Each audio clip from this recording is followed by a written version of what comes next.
দিয়ে নবীজি আমার মাঝে মাঝে সংজ্ঞা হারিয়ে ফেলেন, জ্ঞান হারিয়ে ফেলেন, আবার মাঝে মাঝে সংজ্ঞা ফিরে পান।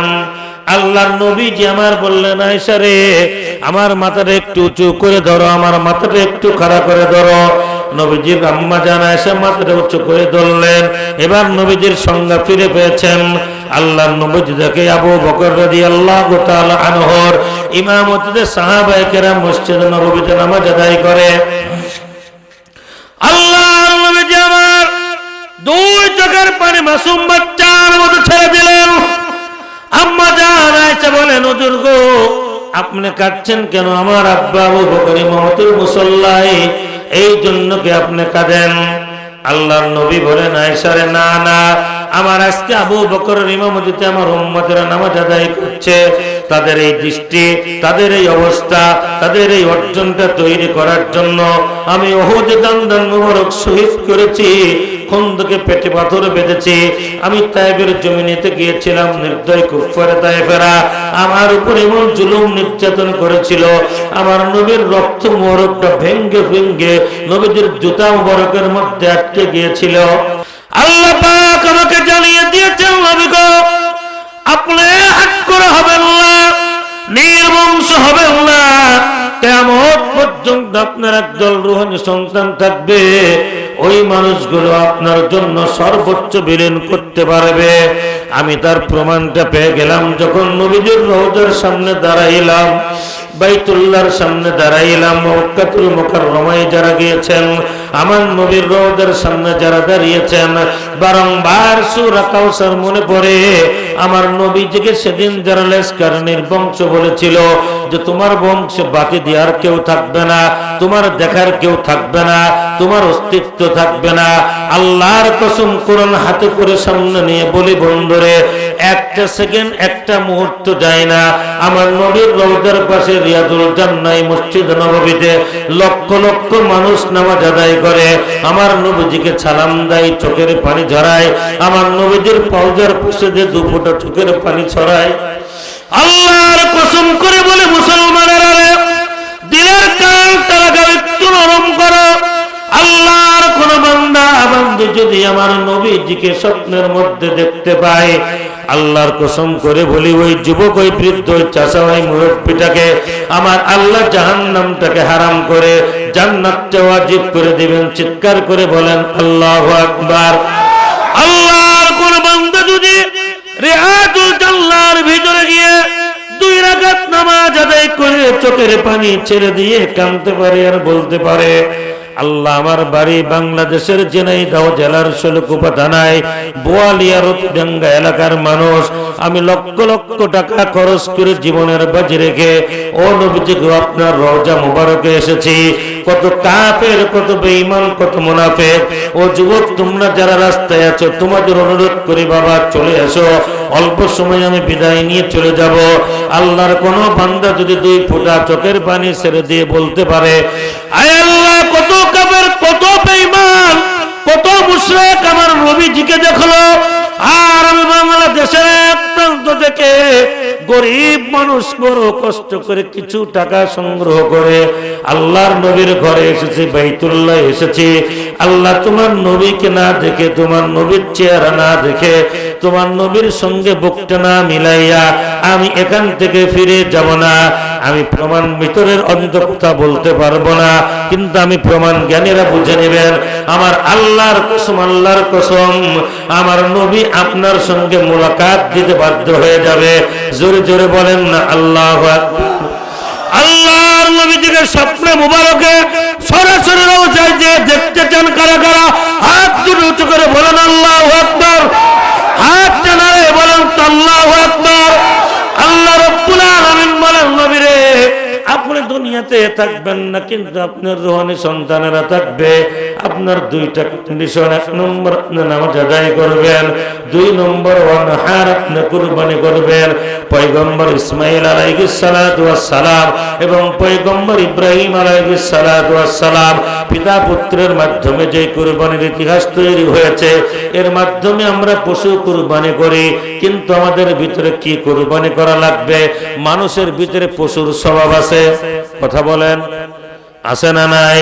আল্লাহ পাক আমাদেরকে অর্থ দিয়েছেন, এই সম্পদের মালিক আমি না, এই সম্পদের মালিক আপনিও না, এই টাকার মালিক আপনিও না, এই গাড়ির মালিক আমিও না, এই বাড়ির মালিক আমিও না। আমাদের এমপি মহোদয় জীবন মৃত্যুর সন্ধিক্ষণে, কিন্তু আমি যত দূর জানি বন্ধুরে দুঃখের কথা বলি, কতবার 3, 4, 5 বারের এমপি আল্লাহ পাক সম্মান দিয়েছেন, মন্ত্রীও ছিলেন, কিন্তু জীবন মৃত্যুর সন্ধিক্ষণে তার এখন চিকিৎসাটা করাও দুরূহ ব্যাপার। কি ঠিক কিনা মেম্বার সাহেব? আপন জনেরাই তাকে টাকা দিতে চাচ্ছে না। রানিং এমপি আপনাদের এলাকার, আমার এলাকার। হাই রে দুনিয়া, হাই রে দুনিয়া। মেম্বার রাগে যাবে, হুজুর আমাদের ঘরের কথা আপনি বলে ফেললেন। আমি তো অবদার কেটে গণভবনের বসবাস করি, সব খবর জানি। আপন জনেরা তার ঔরসটা দেয়, এমনও মানসিকতা চলে যায়, যাক আমি আবার এমপি। হাই রে দুনিয়া, কি লাভ? কাদের জন্য টাকা রেখে যান, কাদের জন্য সম্পদ করে যান, কাদের জন্য করে যান? পক্ষান্তর নবীজি বলেছেন, আল্লাহর কোরআন বলে ওয়ানহার, যদি আপনার উপার্জিত অর্থ দ্বারা এই দিনের কল্যাণে কিছু করে রেখে যেতে পারেন, এর বদৌলতে আল্লাহ পাক আপনাকে জান্নাতের মেহমান বানিয়ে কবরে নিয়ে যাবেন। আরো জোরে বলেন আল্লাহু আকবার, আরো জোরে বলেন আল্লাহু আকবার। আল্লাহ রাব্বুল আলামিন বলেন, নবীজি আমার, 1 নম্বরে আপনার উম্মতের সময়ের কুরবানি করা লাগবে। সময়ের কুরবানি। এই যে আপনার আরামের ঘুমটা ফেলে রেখে, মদের আড্ডা ফেলে রেখে, দোকান ফেলে রেখে, অনেক মানুষ রাস্তায় মহিলা প্যান্ডেলের খিচিরের কোনায় বসে আছে, যেই মানুষগুলো এখানে অন্তত বসে কোরআনের বক্তব্যগুলি শুনছেন, অন্তত পক্ষে যতটুকু সময় এখানে আছেন, প্রত্যেকটা সেকেন্ডে সেকেন্ডে আল্লাহ পাক আপনার সওয়াব লিখছেন। মেম্বার সাহেব কোনে যায়? টাকা নেব, টাকা দিয়ে যান, আগে চলে যান, সমস্যা নেই, কিন্তু মাল দিয়ে যান। হ্যাঁ, লোক সহানে ওনার কাছ থেকে টাকা নিতে হবে। হ্যাঁ যান, ওই চেয়ারম্যান কয় টাকা দেবে শোনেন, নাইলে এখনই ফোন করবো। না আসলে হবে না, টাকা লাগবে তো এখন। স্বামী মোল্লা ধরে নিয়েছেন, এইসব লোকই জানবে। আমার সামনে ফেলা দেবেন, যুবকদেরকে দেবো, তা নাহলে যুবকরা তো গানের প্যান্ডেল করতো, এই মেম্বারের গরু ধরে নিয়ে আসতো, আপনার ছাগল ধরে নিয়ে আসতো, 2 কান কলা কাটে নিয়ে আসতো, কিছু করতে পারতেন? কথা কথা এমন যুবকরা কলা কাটি আনতো, ছাগল ধরে আনতো, আপনি কিচ্ছু করতে পারতেন না, কলি আপনার জানো এর। আর এই ছেলেরা এই কোরআনের মাহফিলের আয়োজন করেছে, আপনারা কি খুশি না বেজার? কারা কারা খুশি হয়েছেন 2 হাত তুলে বলুন তো আল্লাহু আকবার। আরো জোরে বলেন আল্লাহু আকবার। আল্লাহ রাব্বুল আলামিন বলেন, নবীরে 1 নম্বরের সময়ের কুরবানি করা লাগবে। এই সময় তুমি কেন দিয়েছেন? আল্লাহর কসম করে বলি, একটা সেকেন্ডের জন্য আপনার গুনাহ লেখা হচ্ছে না, কিন্তু আপনার প্রতিটা মুহূর্তের জন্য সওয়াব লেখা হচ্ছে। জোরে জোরে বলেন না আল্লাহু আকবার। আল্লাহ পাক বলেন, মা ইয়ালফিজু মিন কাওলিন ইল্লা লাদাইহি রাকীবুন আতীদ। বান্দা তুমি যা করো আর যেই সমস্ত কার্যক্রম করো, আমি আল্লাহ প্রত্যেকটা কার্যক্রম তোমার লিপিবদ্ধ করি। কিন্তু তুমি যখন করো, কোরআনের ময়দানে যাও, কোন কোরআনের মাহফিলে যাও, কোন জান্নাতি পরিবেশে যাও, এই সময়টুকুর হিসাব আমার আল্লাহর দরবারে দেওয়া লাগবে না। সুবহানাল্লাহ বলবেন না? এদিক দেখেন, আমরা কোন সূরা তেলাওয়াত করেছি? এই সূরা কাউসারের মধ্যে আল্লাহ পাক আমাদেরকে সান্ত্বনা দিয়েছেন, ও নবী, আপনার উম্মত গুনাহ করেছে, জিনা করেছে, মিথ্যাচার করেছে, চগলখড়ি করেছে। ও নবী, যদি খালেস দিলে তওবা করে ফিরে আসে, আমি আল্লাহ আপনার উম্মতের জন্য পুরস্কার, তাদের জীবনের গুনাহ মাফ করে দিয়ে আমি আল্লাহ তাদেরকে হাউজে কাউসার দিব। কন্ডিশন হলো 2টা। 1 নম্বর ফাসল্লি, আপনি তারা নামাজ আদায় করবেন, অনহার এবং আল্লাহর রাহে কুরবানি করবেন। কুরবানি 1 নম্বর সময়ের, 2 নম্বর আপনার সম্পদের, 3 নম্বর আপনার জানের, 4 নম্বর আপনার মালের, 5 নম্বর হলো আপনার আদর্শের। আদর্শের কুরবানি করাটা বড় কঠিন। কথা বলেন, জোরে আওয়াজ করে বলেন। আমার শ্বশুর বাড়ি কোথায় বললাম? গবরা। আমার শ্বশুর কত বড় ইমানদার, নাম বললে চিনবেন? বলতেছি না। আমি গত 2 ভোট আগে বললাম যে যেহেতু আপনি সারা জীবন নৌকোয় ভোট করেন, এবার যেহেতু এখান থেকে একজন ইসলামী আন্দোলনের লোক দাঁড়াইছে, আপনি দয়া করে এই নৌকোয় আর ভোট না দিয়ে বাবু আপনি তো হাত পাখায় ভোট দেন। ওরে ইমান পাকা আমার শ্বশুরের, আমি প্রথম মনে করছি ভালোই করছি, তা বলতেছে কি হ্যাঁ বাবু বুড়ো হয়ে গেছি, মরার আগে আর বেঈমান হয়ে মরতে চাইনি।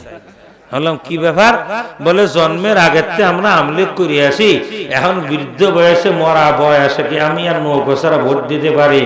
আমি মনে করলাম ওরে শালার ভরা ভরা রে, এই তোর ইমানদার যদি আগে জানতাম তোর মিয়ায় বিয়ে করতাম না।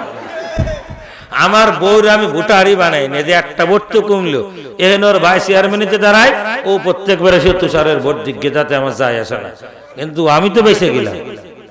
কথা বলেন এইরকম ইমানদার কিছু আবু জাহেল মার্কা ইমানদার আছে না? আমার শ্বশুরের ইমান আর আবু জাহেলের ইমান সমান। কারণ আবু জাহেল যখন নবীজির বিরুদ্ধে বদরের যুদ্ধে যুদ্ধ করতে যায়, কাবার গিলাফ ধরে বলেছিল হে কাবার মালিক, তুমি যে একজন আছো আমি জানি, কিন্তু আমি মুহাম্মাদের বিরুদ্ধে যুদ্ধ করতে যাচ্ছি, যে হকের পথে আছে তুমি তাকে বিজয় দান করো। আল্লাহ পাক আবু জাহেলের দোয়াটাও কবুল করেছিলেন। সুবহানাল্লাহ কবেন না?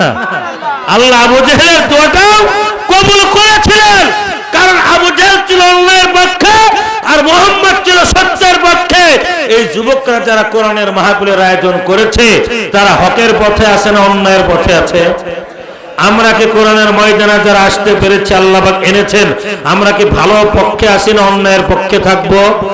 ন্যায়ের পক্ষে থাকবেন কারা কারা? আল্লাহু আকবার বলেন, আরো জোরে বলেন আল্লাহু আকবার। আমি আপনাদের ছোট্ট একটা ইন্টারভিউ নেই। আমরা যারা কোরআনকে ভালোবাসি, দিনকে ভালোবাসি, আল্লাহ এবং রসুলকে ভালোবাসি, মেম্বার চেয়ারম্যানরা 10,000 5,000 টাকা দিবে, এই যুবকদের কোরআনের মাহফিল বন্ধ হবে না, প্রতি বছর কন্টিনিউয়াসলি চলবে। আমি তো সেই রকম কালেকশন করি, গলা দাবার কারণে এবার খুব একটা করতে পারছি না। আমি এখান থেকে আপনাদের 30 জন বন্ধুকে চাই আল্লাহর এই কোরআনের মাহফিলের জন্য। 30 জন বন্ধু কোরআনুল কারীমের পারা কয়টা? কথা বলে না কেন? 30 জন আল্লাহর বান্দা, হুজুর নগদ কিংবা বাকিতে এই যে নেন, আমি নগদ 1000 টাকা দিলাম কিংবা বাকিতে 1000 টাকা।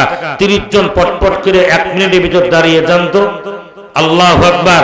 আল্লাহ পাক বলেছেন নামাজ আদায় করো, ফাসাল্লি লিরাব্বিকা ওয়ানহার। 1 নম্বর কে? নাম বলেন, টক টক করে নাম লাগবেন। 2 নম্বর সোনার টুকরা কে আছেন আল্লাহর কোরআনের পড়ার সঙ্গে? ওই যে 2 নম্বর, নগদ থাকলে নিয়ে আসবেন।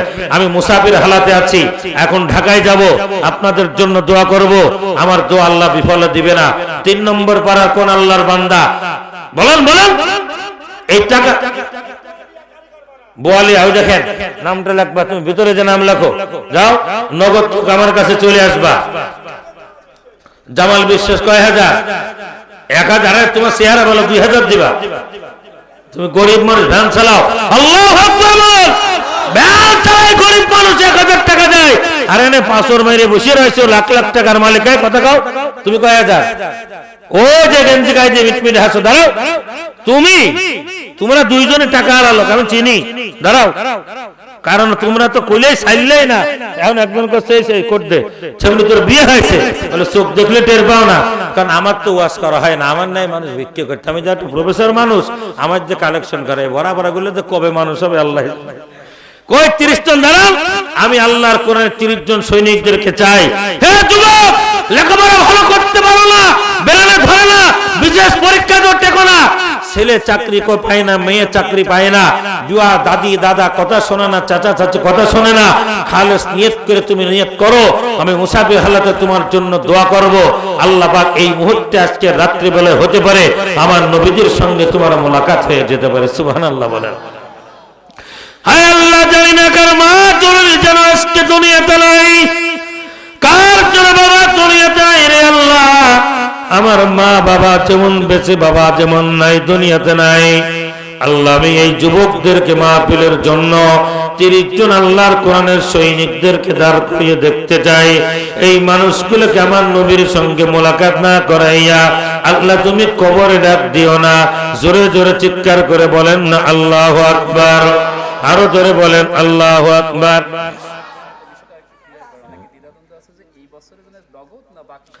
আপনারা এখন নগদ তুলেও দিবেন, আগামী 1 বছর ভরে দিবেন, কোনো সমস্যা নাই। আজকের মাহফিলটা আগামী বছর যে মাহফিল হবে এই সময়ের মধ্যে দিতে পারবেন। 1 বছর ভরে দৈনিক 3 টাকা করে সেভ করলে, হাফ কাপ চা সেভ করলে আপনার কোরআনের বাগানের ছাত্র হয়ে আমার আল্লাহ আপনাকে হাউজে কাউসার দান করে দিবেন। সুবহানাল্লাহ বলবেন না?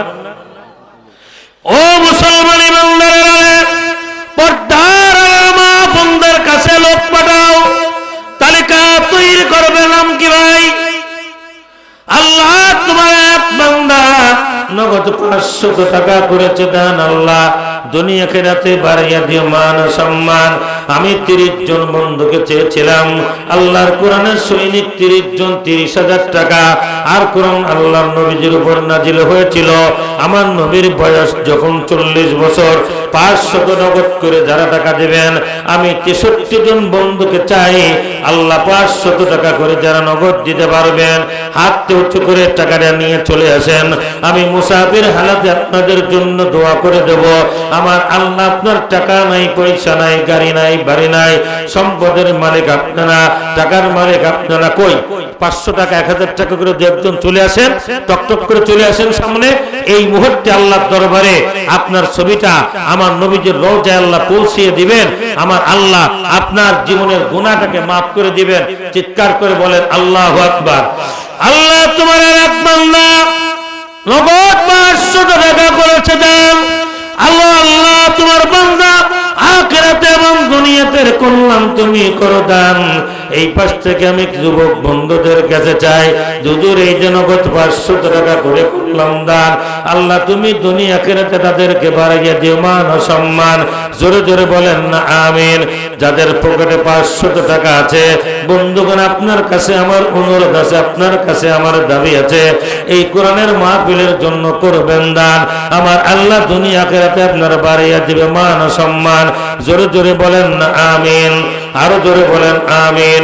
এবার দেখতে চাই হাউজে কাউসারের পানি পান করতে চাই কারা? জোরে হাত উঁচু করে বলেন তো আল্লাহু আকবার। আরো জোরে হাত উঁচু করে বলেন আল্লাহু আকবার। আল্লাহ মহিলা প্যান্ডেলের থেকে আমার 2 বোন, আমার বোনেরা নগদ 1000 টাকা পাঠিয়েছে। আয় আল্লাহ আমার বোনদের কাছ থেকে 10 জন বোয়ালি সেলিম বিশ্বাস 1000 টাকা। আমি অনেক মাহফিলে যাই, সিলেট, চিটাগাং বা সিরাজগঞ্জে গেলে পদ্মার আড়াল থেকে আব্দুর রহিমের মা, আব্দুল করিমের মা, আব্দুল সত্তরের মা 2000, 5000, 10,000 টাকা করে পাঠায়। আমার বোনেরা গো, তোমাদের কাছে অনুরোধ করি, ইসলামের জন্য আমার মা বোনদের ছিল অবদান বেশি। খাদিজাতুল কুবরা রাদিয়াল্লাহু তাআলা আনহা তার টোটাল সম্পদ নবীজির পদতলে করেছিলেন দান, যার কারণে আমার আল্লাহ দুনিয়ায় তাকে বাড়িয়ে দিয়েছিলেন মান ও সম্মান। আম্মা জান খাদিজাতুল কুবরা রাদিয়াল্লাহু তাআলা আনহা আল্লাহর নবীজির মাত্র ইন্তেকালের 1 সপ্তাহ আগে পরন্ত বিকাল বেলায় নবীজি আমার আসরের নামাজের পরে বসে রয়েছেন। আম্মা জান খাদিজাতুল কুবরা রাদিয়াল্লাহু তাআলা আনহা তালি পদিয়া সেলাই কাপড় পরে আমার নবীজির সামনে দিয়ে হেঁটে যায়। নবীজি চোখের পানি ছেড়ে দিলেন। আম্মা জান খাদিজাতুল কুবরা বলেন, নবী গো, কি ভালোবাসা ছিল। এই কথা কি শোনা যায়? কথা বলেন। কারণ যে হুজুর টাকা চায় মুসল্লিগের সেই হুজুর এবার রাগ হয়। মাঝে মাঝে মনে হয় যে শালার বিটার মাথায় পাথর মারে। সুহান বোয়ালিয়া 500 টাকা। জোরে বলেন আল্লাহু আকবার। আল্লাহ তুমি দুনিয়া আখিরাতে রাখিও না টাকা, কারণ দুনিয়ার সবচেয়ে কষ্টের কাজ হলো এই টাকা চাওয়া। আর এই কাজটাই যুবকরা আমারে বাইছে না। আম্মা জান খাদিজাতুল কুবরা বলেন, নবী গো, পয়গম্বর আমার, স্বামী আমার, আমি কি আপনাকে কোনো কষ্ট দিয়েছি? আমি কি আপনাকে ব্যথা দিয়েছি? আমি কি আপনার কোনো লাঞ্ছিত করেছি? নবীজি আমার বললেন, আয়েশা রে, সরি খাদিজা রে, আমি তো তোমার কথাই কোনো কষ্ট পাই নাই, তোমার কথাই কোনো ব্যথিত হই নাই, তোমার কথাই আহত হই নাই। যেই খাদিজা রেশমি রুমাল যে নাসিকা মুছতো, সকালে একটা কাপড় বিকালে আর একটা কাপড় পরতো। একজনের নাম কতটা হালাল, তারপর দেখে কিরা দেয় না। তুমি তো এলাকা চেনো, যে এই সেই খাদিজা 14টা তালি দিয়ে কাপড় পরছে, এইটা দেখে আমি রাসূল চোখের পানি ধরে রাখতে পারি নাই। আল্লাহু আকবার বলবেন না? আরো জোরে বলবেন না? আম্মাজান খাদিজা কি জবাব দিয়েছিলেন, ও নবী গো, আপনি কোনো চিন্তা করবেন না, কোনো দুঃখ করবেন না, কোনো কষ্ট পাবেন না। ও নবী, আমি আপনার সাথে আছি, আপনার পিছনে আছি। আমার জীবনে, আমার মরণে, আমার জীবন সম্পদ, আমার সব আপনাকে দিয়ে ধন্য হয়ে আমি যে রাসূলের স্ত্রী হতে পেরেছি, এর থেকে আমার আনন্দের কোনো সংবাদ আর হতে পারে না। জোরে চিল্লায় বলবেন না সুবহানাল্লাহ? আল্লাহ রাব্বুল আলামিন সাথে সাথে আল্লাহর নবীজির যেই স্যাক্রিফাইস করেছে, যেই কুরবানি করেছে, ওয়ানহার, যেই কুরবানি করেছে দ্বীনের জন্য, ইসলামের জন্য, আমি আল্লাহ রাব্বুল আলামিন আমার পক্ষ থেকে খাদিজাকে আপনি সালাম জানিয়ে দেন। জান্নাতের ভিতরে প্রথম ঘরটা আমি আল্লাহ আম্মাজান খাদিজার জন্য তৈরি করে রেখেছি। জোরে জোরে চিৎকার করে বলবেন না আল্লাহু আকবার? গলাটা ছাড়িয়ে বলেন না আল্লাহু আকবার?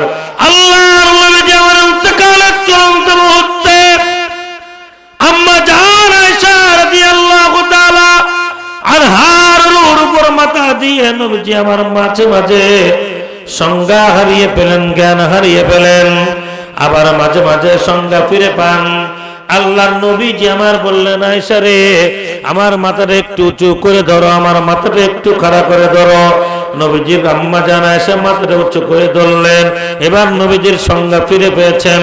আল্লাহর নবীজি দেখে আবু বকর রাদিয়াল্লাহু তাআলা আনহুর ইমামতিতে সাহাবায়ে কেরাম মসজিদে নববীতে নামাজ আদায় করে। আল্লাহর নবীজি আমার দুই চোখের পানি মাসুম বাচ্চার মতো ছেড়ে দিলেন। আম্মাজান আয়েশা বলেন, হুজুর গো, আপনি কাঁদছেন কেন? আমার আব্বা আবু বকর ইমামতের মুসল্লায়, এই জন্য কি আপনি কাঁদেন? আল্লাহর নবী বলেন, আয়েশা রে, না না, আমার আজকে আবু বকরের ইমামতিতে আমার উম্মতেরা নামাজ আদায় করছে।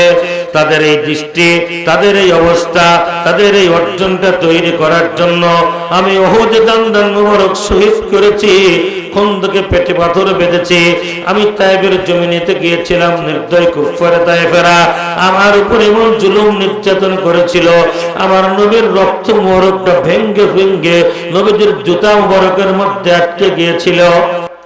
আম্মাজান আয়েশা রাদিয়াল্লাহু তাআলা আনহা আল্লাহর নবীর ইন্তেকালের মাত্র কয়েকটা দিন পূর্বে নবীজি যখন প্রচন্ড সুস্থ হয়ে গিয়েছেন, আল্লাহর নবীর পিঠে তেল মালিশ করে দিচ্ছিলেন। আম্মাজান আয়েশা বলে, হুজুর, জীবনে আপনার গায়ে একটা মশাই কামড় দিল না? আল্লাহু আকবার বলবেন না? নবীজির শান মান, আল্লাহু আকবার বলেন। যার গায়ে জীবনে একটা মশাই কামড় দিল না, যার শরীরে একটা মাছিতে কামড় দিল না, আল্লাহর নবীজি যখন রাস্তা দিয়ে হেঁটে যাইতেন, আকাশের একখণ্ড মেঘবালা নবীজির মাথার উপর ছায়া দ্বারা আচ্ছাদন করে রাখতেন। এক ঝাঁক পাখি আর এক ঝাঁক পাখিকে ডেকে বলে, তাকাও না জমিনের দিকে, দেখো না কোন মুহাম্মদ যায়। আল্লাহর নবীজির স্ত্রী আম্মাজান আয়েশা বলেন, হুজুর, আপনার কি জীবনে বসন্ত রোগ হয়েছিল? আপনার গায়ের কালো কালো দাগগুলি কিসের? আম্মাজান যখন তার স্বামীকে জিজ্ঞাসা করে, আমার নবী টপ টপ করে মাসুম বাচ্চার মতো কেঁদে উঠলেন। আল্লাহর নবী কেঁদে উঠলেন। আম্মাজান আয়েশা মনে করেছেন, হয়তো আমার স্বামী আমার কোন আচরণে, আমার কোন কথায়, আমার কোন ব্যবহারে কষ্ট পেয়েছেন, ব্যথিত হয়েছেন, আহত হয়েছেন, এই জন্য হয়তো আমার স্বামী কেঁদে দিয়েছেন। আর আমাদের বউগুলো যদি কোনো কারণে মন খারাপ থাকে, মনটা ভার থাকে, রাগ তো আরো বাড়িয়ে দেয়, বলে যে কার মধ্যে এসে বাড়ি ঢুকেছে। কথা বল, কপাল করা বউ না আমাকে? আল্লাহ, তুমি আমার মা বোনদেরকে দিনদার বানিয়ে দাও। আমিন বলেন না কেন? কারণ যার স্ত্রী ভালো, এই দুনিয়াতে সে জান্নাতি। আর যার স্ত্রী খারাপ, জাহান্নামে যাওয়া লাগবে না, এই দুনিয়াতেই জাহান্নাম। কথা বলেন? যার নেককার স্ত্রী ঘরে, সে তো জান্নাতেই ঢুকে আছে। আর যার বদ চরিত্র স্ত্রী, ও জাহান্নামে অলরেডি চলে গেছে। আম্মাজান আয়েশা বলেন, হুজুর, আপনাকে কোন কষ্ট দেওয়ার জন্য, আপনাকে ব্যথা দেওয়ার জন্য, আপনার কষ্ট দেওয়ার জন্য আমি তো বলি নাই। আপনার শান মান আমার আল্লাহর দরবারে আমি দেখেছি কত বড়, কিন্তু আপনার পিঠের বড় বড় কালো দাগগুলি কেন?